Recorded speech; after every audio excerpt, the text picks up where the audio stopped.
Hujambo na karibu kwa taarifa ya leo. Jina langu ni Isaac Leonard. Rais William Ruto na kiongozi wa chama cha Azimio la Umoja Raila Odinga ni viongozi wawili maarufu katika siasa za Kenya. Wakati mwingine watunga sera hawa huonekana kama mahasimu wakuu, lakini wakati mwingine pia wanakuwa na maslahi yanayokutana. Hii ndiyo hali ilivyo katika uteuzi wa makatibu wakuu wapya ambao ulifanyika na Rais Ruto. Katika uteuzi huu, Rais Ruto alikubaliana na wengi kwa kuchagua majina yaliyojulikana kwa umahiri na uzoefu wao katika sekta mbalimbali, lakini jambo la kushangaza ni kwamba asilimia kubwa ya walioteuliwa walikuwa ni wandani wa Raila Odinga. Hali hii ilimeleta mjadala mkali nchini, hasa kwa wafuasi wa upande wa Rais Ruto. Walijua kwamba uteuzi wa makatibu wakuu wapya hawa ungekuwa na athari kubwa kwenye siasa za Kenya na kwenye mgawanyo wa nguvu katika utawala wa sasa. Hivyo swali linalojitokeza ni kama uteuzi huu ni matokeo ya mwafaka wa kisiasa au ni sehemu ya mikakati ya kishetani ya kuleta maelewano kwa njia ya udanganyifu. Hii ni kutokana na historia ya viongozi hawa wawili, Raila na Ruto, kuwa na mizozo ya kisiasa kwa muda mrefu.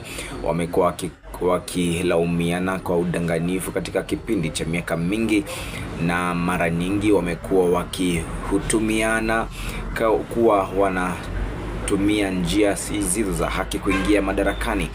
Kwa upande wa Ruto, alikuwa na madai kwamba Raila Odinga alikuwa akitumia udanganyifu kuingiza wanajeshi wake katika nyadhifa mbalimbali ambazo ni muhimu za utawala, jambo ambalo lilileta mgogoro mkubwa katika uchaguzi wa mwaka 2007 na mwaka 2017.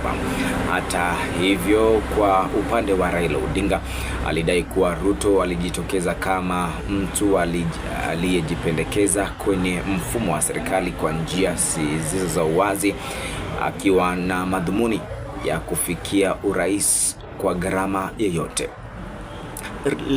Si ajabu kuona wafuasi wa Ruto wakiona kwamba huenda wamechezwa kwa njia ya udanganyifu, huku wao wakitarajia kuwa rais wao atachukua hatua kali dhidi ya wafuasi wa Raila. Huu ndio mfano mzuri wa kisiasa za Kenya, ambapo mara nyingi ushirikiano kati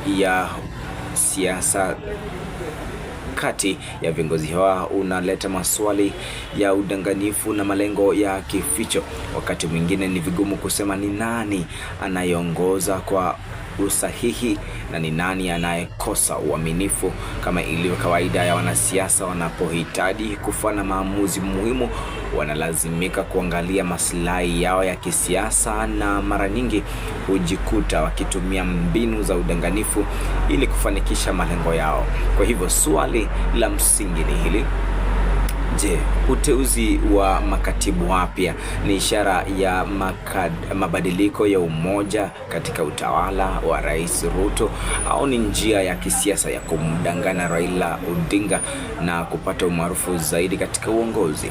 Wakati tutakapojua majibu ya swali hili, tutaendelea kuwa na maswali kuhusu siasa za Kenya, ambapo udanganyifu na usaliti ni mambo ambayo yamekuwa sehemu ya mchakato wa kisiasa kwa miongo mingi. Na ndiyo mwisho wa taarifa ya leo. Jina langu ni Isaac Leonard.